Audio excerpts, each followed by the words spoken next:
So hello everyone, aspiring SSC में आपका स्वागत है। उम्मीद करते हैं आप सब ठीक होंगे।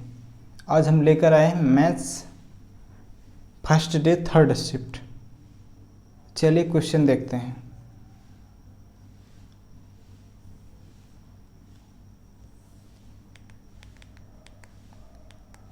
पहला क्वेश्चन है हमारे सामने। रामू और मोहन अलग अलग एक कार्य को क्रमशः 10 घंटे और 16 घंटे में पूरा कर सकते हैं। तो कौन कौन है?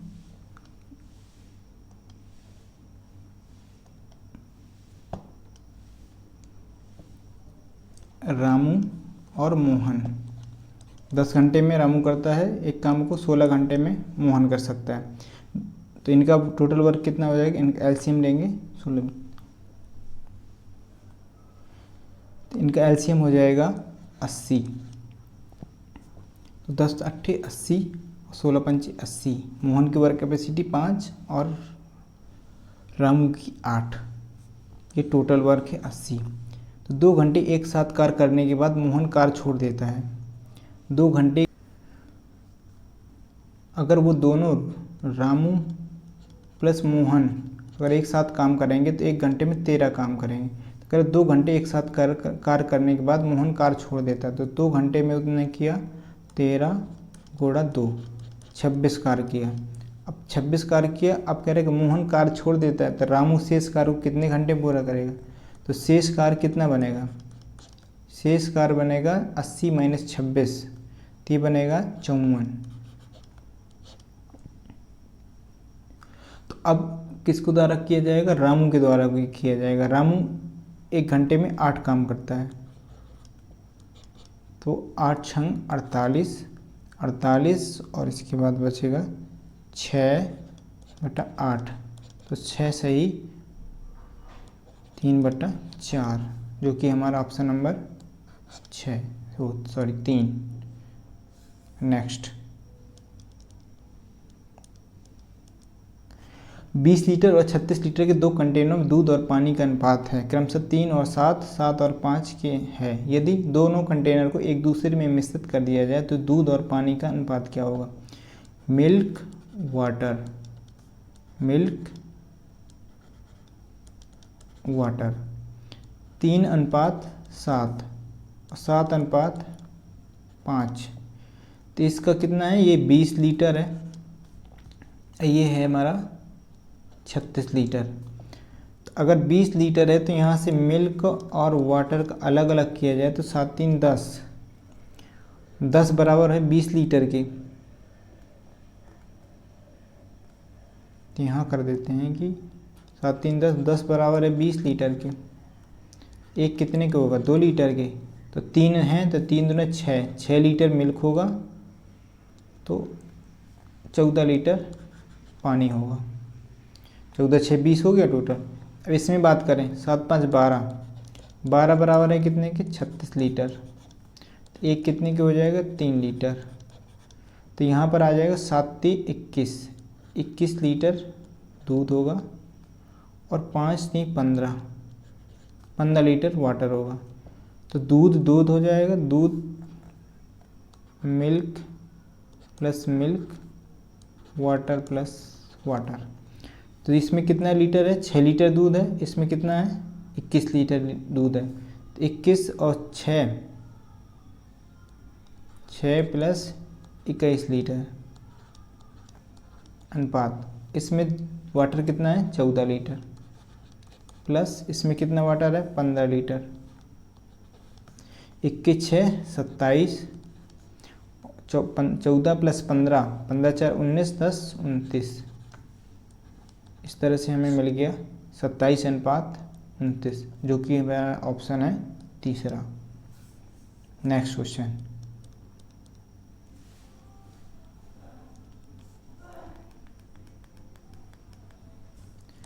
हर्ष ने स्टोर से नई स्वेट शर्ट खरीदी जब वे 40% की छूट दे रहे हैं थे। यदि स्वेट शर्ट का अंकित मूल्य 2999 रुपये है तो हर्ष ने छूट के साथ कितना भुगतान किया? उसका अंकित मूल्य कितना है? अंकित मूल्य है 2999 रुपये। उसको 40% छूट मिल रही है तो वो कितने का भुगतान करेगा? 60% का भुगतान करेगा। 2999 इंटू 60/100, 20 3 60, 20 5 100, 3 9 27, 3 9 27 2 29, 2 3 9 27 2 29, 2 3 2 6 2 8 अपॉन 5, 5 एकम 5, 5 7 35, 17, लगभग 17 एक ही में आ रहा है जो कि हमारा होगा आंसर ये 1799 पूरा सॉल्व करने की ज़रूरत नहीं होती। अगर पहला 1-2 डिजिट मैच कर गया तो आंसर मार दो। नेक्स्ट क्वेश्चन,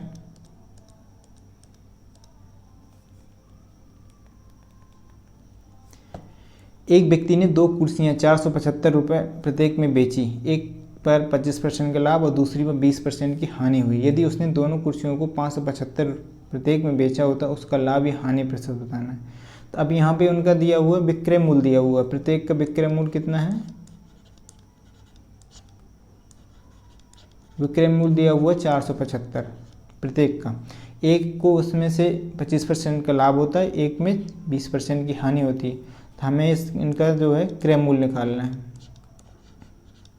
क्रय मूल्य फर्स्ट का निकालते हैं। 475 अपॉन, तो ये 475 में कितने के लाभ हुआ है? 25% का लाभ हुआ है तो 125 के हो जाएगा। हमें 100% निकालना है क्योंकि क्रय मूल्य है। और क्रय मूल्य 2,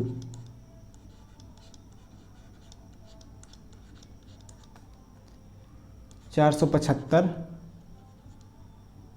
अपॉन 80, 20% की हानि हुई तो 80% के बराबर होगा। 100% निकालना है हमें, तो ये हो जाएगा 25 चौको 100, 25 पंचे 125 और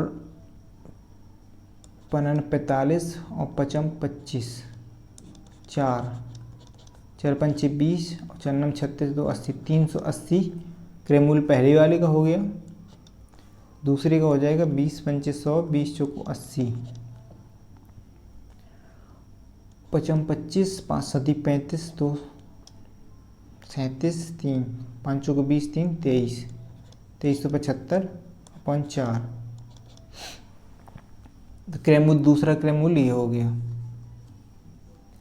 ये जाके हो जाएगा 4 पंचे 20, 593.75 रुपये। तो कुल हमारा सीपी क्या हुआ? क्रय मूल्य CP1 प्लस CP2 कुल हमारा हुआ जाके 538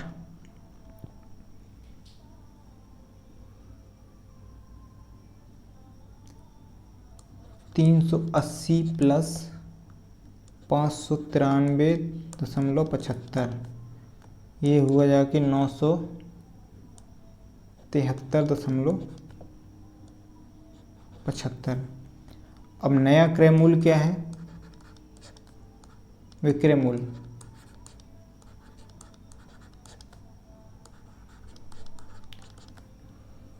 एक वस्तु 575 की बिकती तो 2 वस्तुएं 575 गुणा 2, 2 पंचे 10, 2 सत्ते 14, 15, 2 पंचे 10, 11, 1150।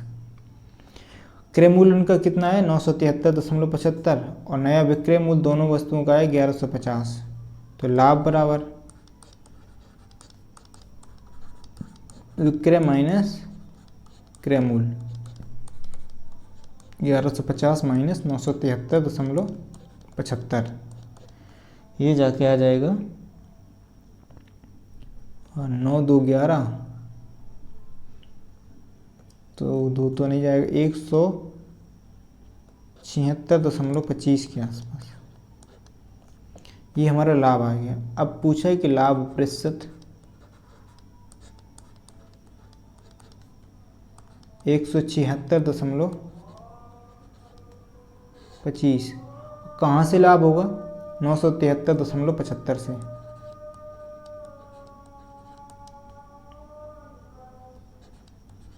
इंटू 100,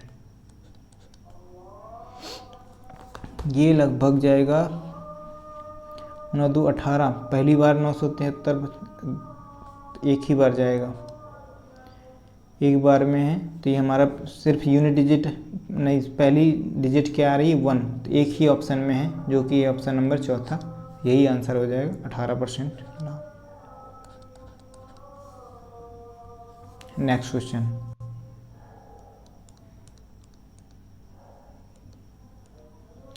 एक कार 108 किलोमीटर पर आवर की चाल से एक निश्चित दूरी 3 घंटे में तय करती है, तो 3 घंटे में उसके द्वारा तय की गई दूरी कितनी होगी? 108 गुणा 3। यदि चाल 27 किलोमीटर पर आवर कम कर दी जाती है तो कार द्वारा समान दूरी तय करने में लगने वाला समय कितना होगा? तो कुल दूरी कितनी तय करेगा? 3 × 24 324। अब उसकी दूरी चाल 27 किलोमीटर पर आवर कम कर दी जाए। जब 27 किलोमीटर पर आवर चाल कम कर दी जाएगी तो हो जाएगी 81 किलोमीटर पर आवर। तो 324 किलोमीटर 324 किलोमीटर को 108 - 27, 324/81, इस चाल से उसको जाना है तो ये जाएगा 4 बार। उसको कितने घंटे लगेंगे? 4 घंटे लगेंगे।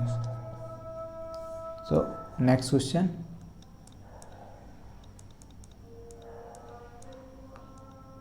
एक चोर ने अपनी यात्रा 60 किलोमीटर पर आवर की चाल से शुरू की। 30 मिनट के बाद पुलिस ने उसी जगह से 80 किलोमीटर पर आवर की चाल से पीछा करना शुरू किया। पुलिस को चोर पकड़ने में कितना समय लगेगा? 60 किलोमीटर पर आवर से जा रहा है, 30 मिनट बाद पुलिस भी उसके पीछे लगी, तो 30 मिनट में वो कितना चल लेगा? 1 घंटे में 60 किलोमीटर जा रहा है, 30 मिनट में कितना चल लेगा? 30 किलोमीटर। अब रिलेटिव स्पीड क्या रहेगी? पुलिस जा रही है 80 किलोमीटर पर आवर से, चोर अभी भी भाग रहा है 60 किलोमीटर पर आवर से, तो पुलिस कितना तेज़ दौड़ रही है? 20 किलोमीटर पर आवर। तो दोनों के बीच का गैप कितना है? 30 किलोमीटर का। और किस चाल से तय करेंगे? 20 किलोमीटर पर आवर से। इस तरह से ये आ जाएगा 3/2 आवर, घंटे, जो कि हमारा ऑप्शन नंबर दूसरा। नेक्स्ट,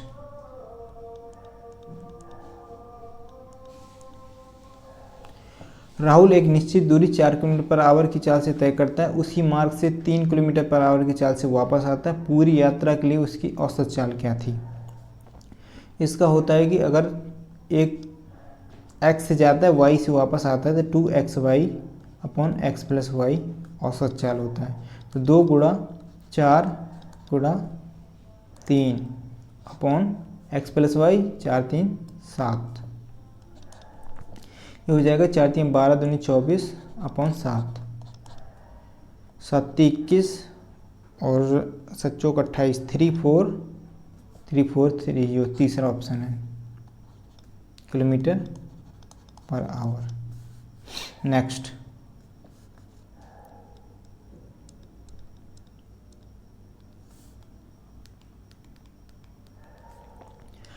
रोहन अपनी पूरी यात्रा को 3 बराबर भागों में विभाजित करता है और अपनी कार से पहले भाग को 30 किलोमीटर पर आवर की चाल से, दूसरे भाग को 40 किलोमीटर पर आवर की चाल से और अंतिम भाग को 50 किलोमीटर पर आवर की चाल से तय करता है। उसकी पूरी यात्रा के दौरान उसकी कार की औसत चाल क्या है? औसत चाल जब भी पूछे तो हमें क्या निकालना है? Total distance upon total time. अब हमें यहाँ पर डिस्टेंस नहीं पता है, लेकिन हमें कुछ मानना पड़ेगा। तो हम मान लेते हैं ये जो ऐसा नंबर मान लेते हैं जो तीनों उसको डिवाइड कर पाएँ। तो 30 40 50 का एलसीएम क्या होगा? एलसीएम 30 40 और 50 कैल्शियम होता है 600। तो हम दूरी मान लेते हैं 3, पहली, दूसरी, ये तीसरी। 600 किलोमीटर की मान लेते हैं ये है, 600 किलोमीटर की मान लेते हैं ये है, 600 किलोमीटर की है। कह रहे हैं ना कि पहले 3 बराबर भागों में विभाजित करता है। तो यहाँ से मान लीजिए गए 30 किलोमीटर पर आवर की चाल से, यहाँ गए मान लीजिए 40 किलोमीटर पर आवर की चाल से, और यहाँ गए 50 किलोमीटर पर आवर की चाल से। तो यहाँ पर तो कुल दूरी कितना हो गया? 1800। अब बात करें टाइम की, बात करें तो यहाँ पे कितना लगेगा, 30 दूनी 6 तो 20 लगेगा टाइम, प्लस यहाँ पे कितना लगेगा 600/40, दूरी अपॉन स्पीड होता है ना टाइम का, तो यहाँ पे कितना आएगा 15, प्लस 600/50 तो कितना आएगा इधर 12 पंचे 60, 12 आएगा। इस तरह से 1800/20, 30, 40, 40 और 5 2 47, 47 3 बार करेंगे तो 30 21, 3 चौको 12, 1 13, तो 4 बार में ज़्यादा हो जाएगा तो 3 बार ही जाएगा, तो इसके बाद जाएगा ये 8 बार लगभग, तो 38, तो जो कि हमारा ऑप्शन नंबर है चौथा, 38 सही, 14/17 आंसर। नेक्स्ट,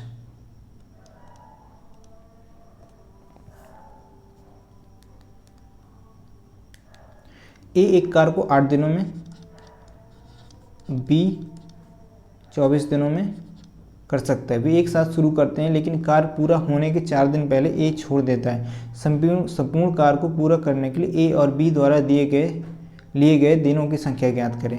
टोटल वर्क कितना होगा, इनका एलसीएम कितना हुआ 24, तो ये इसकी वर्क कैपेसिटी कितनी आ जाएगी, ए की 3, 8 तक 24, बी की वर्क कैपेसिटी कितनी आ जाएगी 1। अब कह रहा है कि लेकिन कार पूरा होने के 4 दिन पहले ए छोड़ देता है, तो 4 दिन पहले ए छोड़ रहा है, तो अब छोड़ रहा है तो मैं दोनों को साथ साथ काम कराना है, तो हम 4 से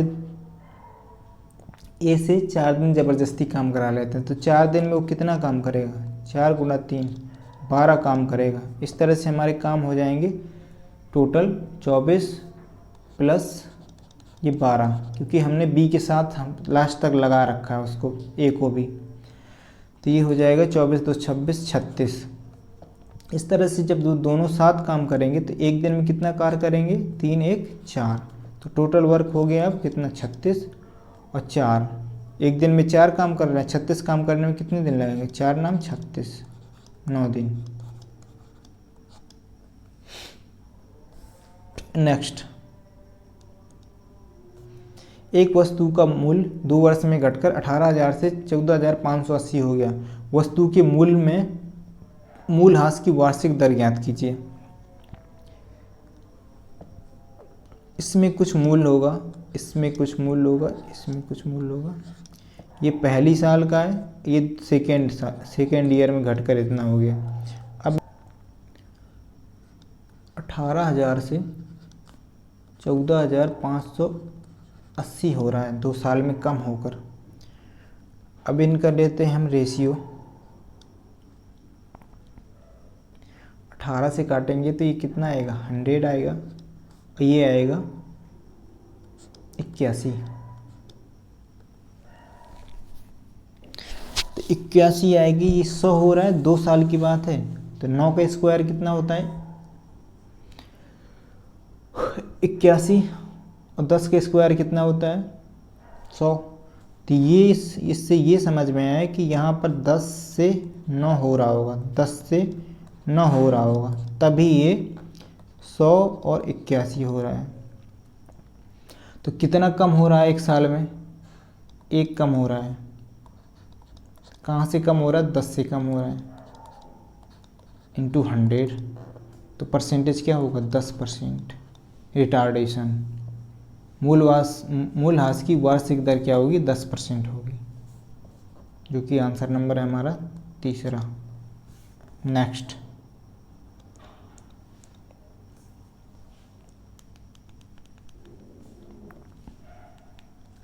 चौबीस और 36 का तृतीय समानुपाती क्या होगा। तृतीय समानुपाती होता है B² A। तो B क्या है, A 24 है, B 36 है, तो 36 × 36/A। A कितना है 24, 12 3 36, 12 दूनी 24, 18 दूनी 36, 18 तक 54, जो कि ऑप्शन नंबर हमारा है चौथा। नेक्स्ट, दो संख्याओं के आयतन 3 और 2 के अनुपात में है, उनकी त्रिज्याएं 3 4 के अनुपात में है, उनकी ऊंचाई का अनुपात क्या होगा। शंकु का आयतन होता है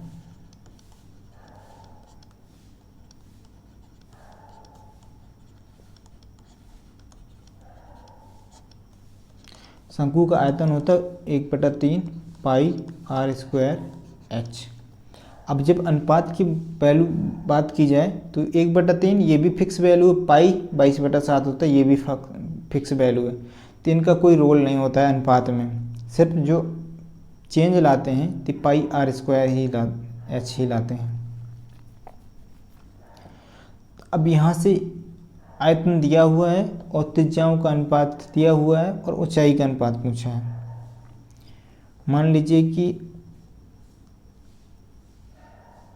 आर स्क्वायर एच ये नेग्लिजिबल हो गया, मान लीजिए इनका ये अनुपात में कोई फर्क नहीं डालेंगे। आर स्क्वायर एच 3 दिया हुआ है, तब एच निकालना है हमें, तो 3/r स्क्वायर जो त्रिज्या दी हुई है उसका स्क्वायर करना पड़ेगा, तब वो रेशियो आएगा। अनुपात हमें ये दिया हुआ है 3 आयतन, आर स्क्वायर एच के बराबर है, तब एच निकालना है तो नीचे में अपॉन में क्या आएगा, त्रिज्या आएगी, वो भी स्क्वायर के फॉर्म में। इसी कंसेप्ट को लेकर हम इस क्वेश्चन को सॉल्व करेंगे। तो आयतन क्या रहेंगे, ऊपर 3/2,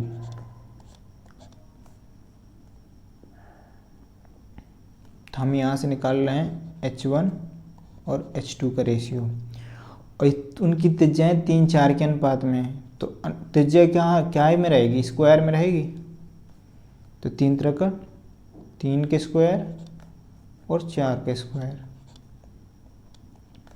त्रिज्या क्या होगा 1/3 अनुपात 1/8।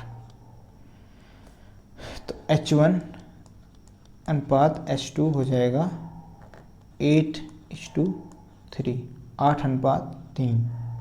तो हमारा आंसर है चौथा। नेक्स्ट, 5750 पर एक वर्ष के लिए 16% की दर से वार्षिक रूप से चक्रवृद्धि होने वाले ब्याज और अर्धवार्षिक रूप से चक्रवृद्धि होने वाले ब्याज के बीच कितना अंतर है। अब 16% एक वर्ष का चक्रवृद्धि 16% ही होगा। अगर इसी को अर्धवार्षिक रूप से जोड़ा जाएगा तो अर्धवार्षिक दर क्या होगी,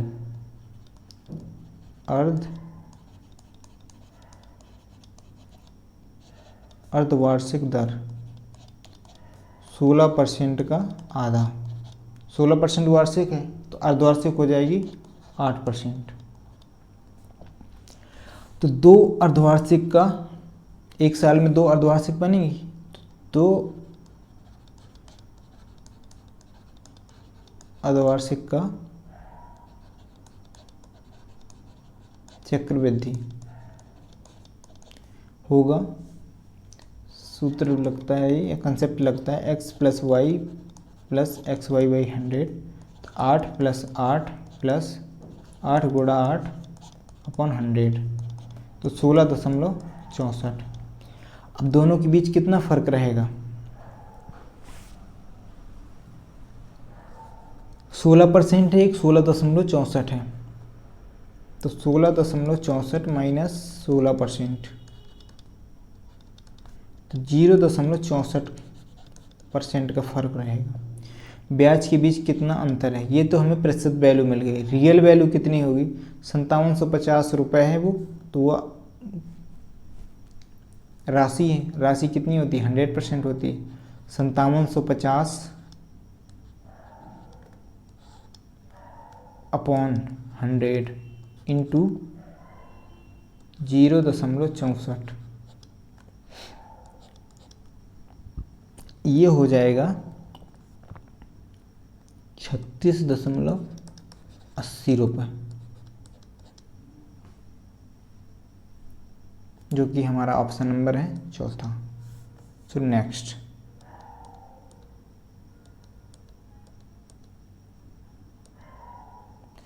इसको सॉल्व करना है। सबसे पहले क्या करते हैं, स्मॉल ब्रैकेट सॉल्व करते हैं।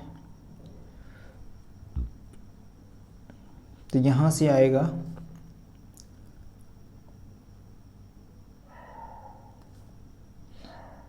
-4/7 गुणा, भाग करना है इसको तो पलट जाएगा तो 12 हो जाएगा।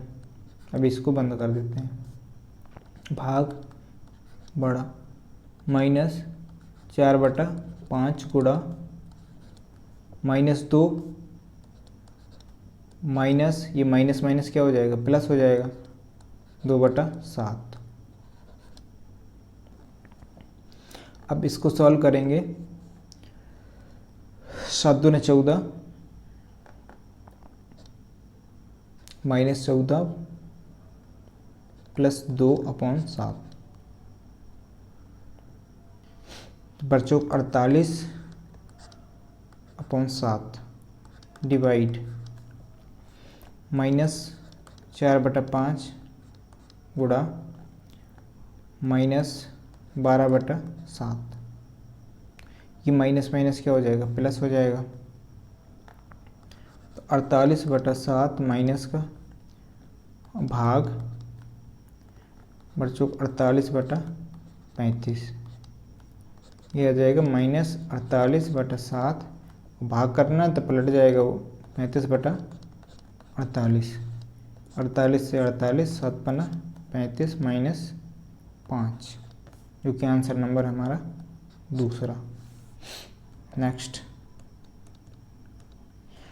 28 की वर्ग को उस सबसे बड़ी संख्या से विभाजित किया जाता है जो 42 और 56 से को पूर्णतः विभाजित कर सकती है। परिणाम क्या होगा? 28 का वर्ग 784, 42 और 56 दोनों को पूर्णतः विभाजित करती है। तो इनका 42 और 56 का HCF मतलब सबसे बड़ा नंबर वही होता है, हाईएस्ट कॉमन फैक्टर। 42-56 का HCF ये होगा 14। तो HCF से इनके उससे 784 को विभाजित करना है, 14 विभाजित कर सकती। परिणाम क्या होगा? 14×5 = 70, 14×84 56, जो कि हमारा ऑप्शन नंबर फर्स्ट। नेक्स्ट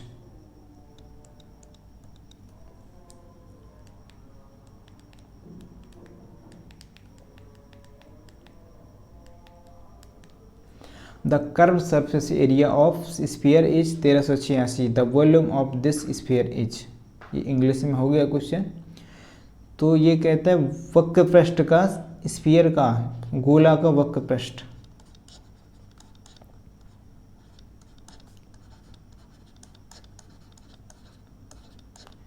गोला का वक्र पृष्ठ होता है 4πr², तो जो कि हमें दिया हुआ है 1386 सेंटीमीटर स्क्वायर। तो यहाँ से अब पूछा क्या है, स्फीयर का वॉल्यूम, आयतन पूछा है। तो आयतन होता है 4/3 4/3 πr³। तो यहाँ से हम पहले निकालेंगे r, तो वैल्यू रख देते हैं 4 × 4πr², 4 × 22/7 × r², कितने के बराबर है? 1386 के। पहले इसको काट लेते हैं हम। 11 से 11 दूनी 22, 11 एकम 11, 11 दूनी 22, 11 छक्का 66। अब काट लेते हैं 2 छक्का 12, 2 3 6 63, r² हुआ 63 × 7/4। तो यहाँ से निकल के आएगा 963, ऐसे लिख लेंगे इसको 977/4। तो यहाँ से आएगा r बराबर, तो अंडर रूट इस साइड आ जाएगा, अंडर रूट में जब 9 जाएगा तो 9 से 3 निकल के आएगा, और ये 7 है, 7 49, 49 अगर अंडर रूट में जाएगा तो कितना निकल के आएगा? 7, और 2 अंडर रूट में जाएगा तो 2 निकल के आएगा। तो ये रेडियस हो गई 21/2। अब पूछा है उसने आयतन, आयतन का फार्मूला क्या है?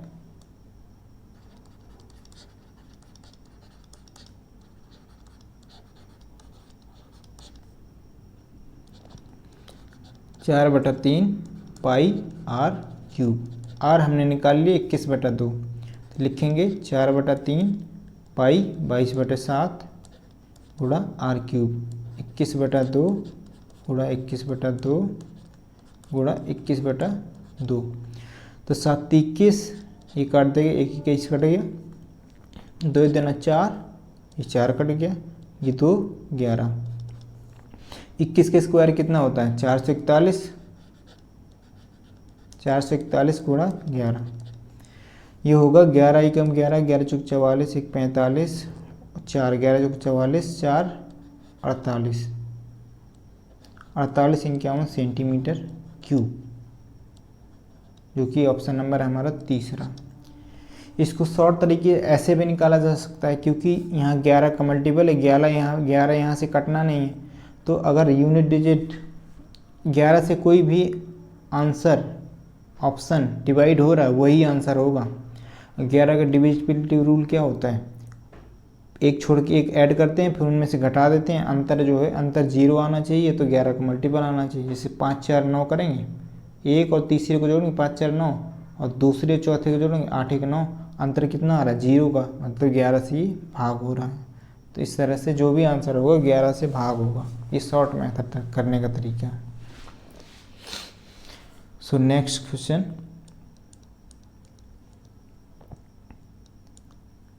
डिस्काउंट स्कीम के तहत 20% की छूट देने के बाद भी 10% का लाभ होता है। बताएं कि अंकित मूल्य क्रय मूल्य से कितने प्रतिशत अधिक है।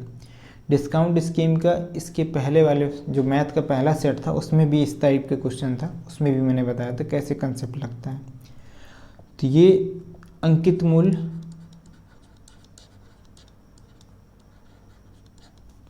और क्रय मूल्य का रेशियो, 20% छूट देने के बाद भी 10% का लाभ होता है।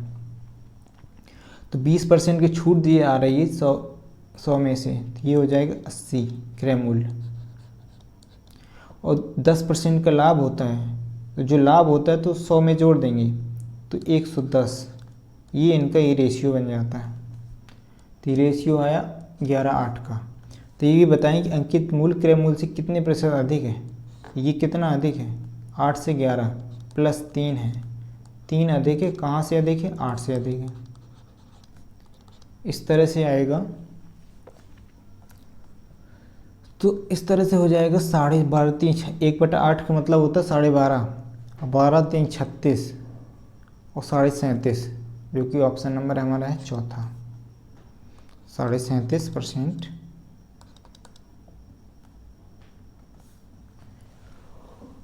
नेक्स्ट क्वेश्चन,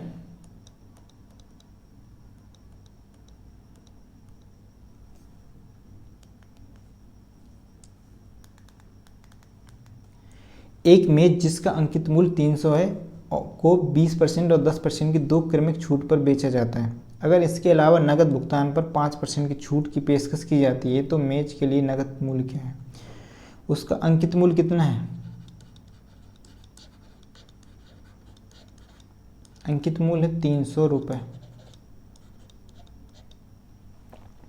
20% और 10% की 2 क्रमिक छूट, तो कितना हो जाएगा? छूट जब दो किसी क्रमिक छूट को ना एक मर्ज करना होता है, एक छूट बतानी होती है, तो ऐसे होता है x + y - xy/100। तो यहाँ पर पहली छूट है 20% की, दूसरी छूट है 10% की, -20 × 10/100, तो 20 10 30, और ये यहाँ से कितना आएगा? 2 28। तो दोनों छूटों को मिलाकर कितनी छूट बनी? 28% की छूट बनी। अब एक छूट 5% की और दी जाती है, तो इस तरह से कुल उसको भुगतान कितना करना? 300 में 28% की छूट दी जाती है, तो कितना उसको भुगतान करना होगा? 100 में से 28, तो 72/100। अब 5% की एक छूट और दी जा रही है, तो ये 95/100 हो जाएगा। तो यहाँ से ये 3 से 3 0 से 0 गया, तो यहाँ से आएगा 3 216 × 95, 205.20। रुपये। उसको छूट देने के बाद 205.20 रुपये का भुगतान करना पड़ेगा, जो कि हमारा ऑप्शन नंबर है 2। नेक्स्ट,